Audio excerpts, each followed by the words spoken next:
صحيت من النوم يوم صباحيتي لقيت عريسي اختفى. ولما عرفت الحقيقة كانت الصدمة اللي غيرت حياتي وخلتني اجي عشان احكي لكم حكايتي. وحكايتي بدأت لما اتخطبت انا وكريم حب عمري. كريم كان جاري وكنا بنحب بعض جدا، واول لما اتخرج اتقدم لي مرتين، وكل مرة كان يتقدم لي فيها بابا كان بيرفضه، ورغم كده كريم ما كانش بييأس ابدا وكان دايما بيطور من نفسه. ولأنه كان كيميائي وكان شاطر جدا قدر يطور نفسه وقدر يثبت نفسه في مجاله وقدر يبني نفسه بنفسه. وآخر مرة لما جه يتقدم لي بابا انبهر بيه جدا وبإصراره ووافق عليه بعد ما قدر يجيب كل اللي بابا طلبه منه. وبصراحة رفع راسي قدام كل أهلي، وكل البنات كانت بتحسدني عليه من الشبكة الكبيرة اللي جابها لي، حتى الشقة التمليك اللي كان جايبها لي، حتى العفش ما كانش عند حد. وجه يوم الفرح وكل الناس كانت سعيدة ومبسوطة، حتى أنا كان شكلي متغير ومختلف جدا، كنت زي القمر. وأنا وكريم كنا أسعد اتنين في الدنيا بعد ما ربنا جمعنا على بعض أخيرا. ولما روحنا البيت كريم قعد قصادي وبصلي وقال لي: يا حبيبتي، أنا كنت مستني اللحظة دي من زمان قوي يا هدى. أنا عملت المستحيل علشان نبقى لبعض. البيت ده ما جاش بالساهل، أنا تعبت جدا علشان أبنيه ولبي رغبات أهلك وخليكي أسعد ست في الدنيا. أتمنى اللي جاي من حياتي تكوني معايا فيه وتقدري كل اللي أنا عملته علشانك يا حبيبتي.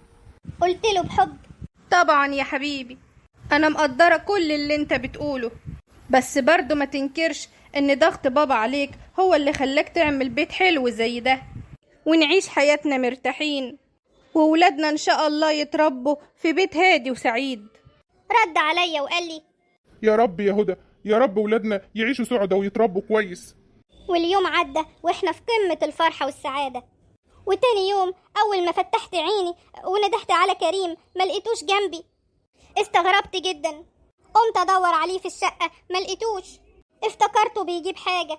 رنيت عليه عشان أعرف هو راح فين يوم صباحيتنا، لكن اتصدمت جدا وقلبي اتقبض لما لقيت موبايله مقفول. فضلت مستنية لحد ما اليوم قرب يخلص وهو كل ده برضه ما ظهرش. بقيت متوترة جدا ومش عارفة اتصرف ازاي. كلمت اهلي وقلت لهم على كل اللي حصل، وفضلوا يطمنوا فيا وقالوا لي ان هم هيجولي حالا. واول لما جم بابا وماما كانوا مستغربين جدا للي حصل، وماما سألتني وقالت لي: قولي لي يا بنتي، هو في حاجة زعلته منك ولا قلت له كلمة ضايقته ولا حاجة؟ رديت وقلت لها: ابدا يا ماما، مفيش اي حاجة حصلت، ده احنا كنا كويسين جدا وقضينا اليوم زي اي اتنين متجوزين ونمنا. وتاني يوم ما لقيتوش خالص، ما لقيتوش جنبي. انا خايفة يا ماما، خايفة يكون جراله حاجة. بابا وقتها اتصل بوالدة كريم ووالده، واول لما جم كانوا بيبصلنا بصات غريبة، بصات كلها اتهامات مش مفهومة. ولقيت حماتي بصت لي وقالت لي: ألا قولي لي يا حبيبتي، هو انت عملت ايه ولا ايه اللي حصل خلاه يطفش منك من اول يوم؟ ما هو مفيش راجل يطفش من مراته يوم الصباحية بالذات الا اذا كان شاف حاجة خلته يطفش.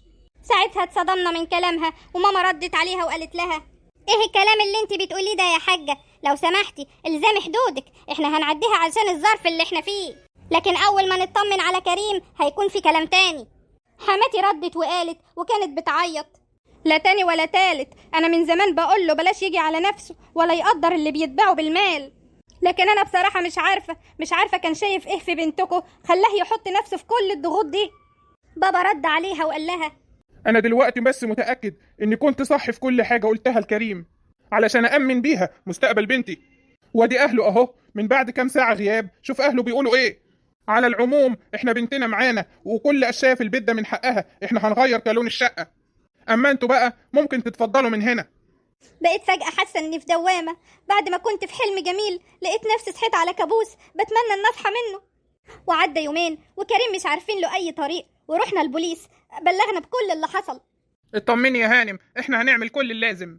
ولما خرجنا من القسم لقيت بابا بيقول لي: اسمعي يا بنتي، أنا مش عارف إيه اللي حصل لكريم، لكن الموضوع غريب ومريب. ده كأن الأرض اتشقت وبلعته. أنا شايف إن لو فضل مختفي كده كتير إحنا هنطلقك منه، وهو أنت عندك عفشك وذهبك. بصيت لبابا وأنا مستغربة جدا، ولقيت نفسي بقول له: إيه الكلام اللي حضرتك بتقوله ده يا بابا؟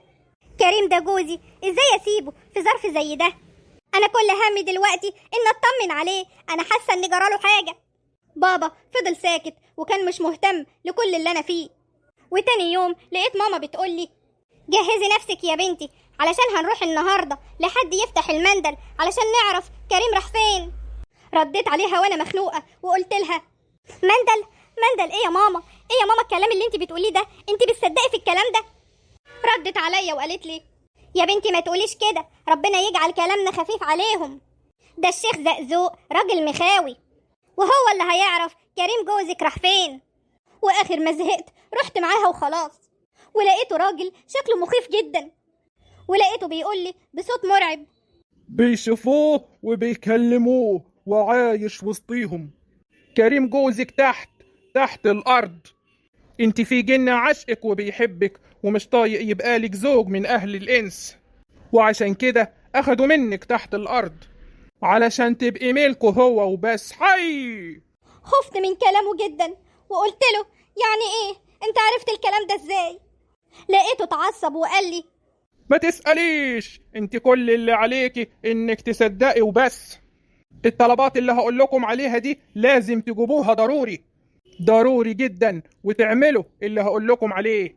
اخدنا ورقة طلبات كتيرة جدا من الدجال وخرجنا انا وماما واحنا مش بنتكلم. ولما روحنا قلت لماما انت بذمتك مقتنعة بالكلام ده وهنروح له تاني وهنجيب له كل الطلبات اللي هو طلبها دي؟ لقيت امي بترد وهي بتترعش وبتقول لي يا بنتي الراجل ده واصل وهو اللي هيرجع كريم جوزك. وبعدين تفسري بايه ان واحد يختفي يوم صباحيته وملوش اي اثر؟ ده احنا داخلين على شهر دلوقتي.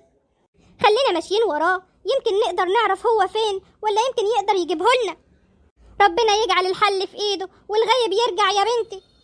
ولما كنا قاعدين بنفكر مع بعض انا وماما في كلام الدجال، فجأة كده لقيت الباب بيخبط. يا ترى مين اللي بيخبط؟ شوفي مين يا بنتي. ولما فتحت الباب لقيت كريم قصادي. قلت له انا مش عارفه اجمع حروفي من الفرحه. كريم انت كويس؟ ايه اللي حصل وكنت فين؟ كريم اتكلم، انت مش بترد عليا ليه؟ كريم كان ساكت وما كانش عايز يتكلم خالص غير قليل جدا، وطلب مني ان احنا نقعد لوحدنا. ولما قعدت معاه قلت له بحيره انا عايز اعرف ايه اللي حصل وكنت فين. رد عليا انت. اتكلم يا كريم، رد عليا انت، فهمني ايه اللي حصل. رد عليا بحزن وقال لي اعملي حسابك ان الشقة والعفش والذهب كمان هيتباعوا، وكل حاجة انا اشتريتها بفلوسي لازم اخدها. انا عليا مبلغ كبير جدا لناس ما يعرفوش ربنا ولا عندهم ضمير. قلت له مش فاهمة حاجة، شقة ايه وشبكة ايه اللي انت بتتكلم عليهم؟ ولو وصلتوا لحد هنا من الفيديو ما تنسوش تصلوا على النبي، وان شاء الله بقية الحكاية في الفيديو الجاي، واشوفكم بخير الحلقة الجاية. ولو عاوزين تعرفوا بقية الحكاية اكتبوا لي في الكومنتات عشان تشجعوني انزل لكم القصص، وعشان تعرفوا كريم راح فين وكان بيعمل ايه.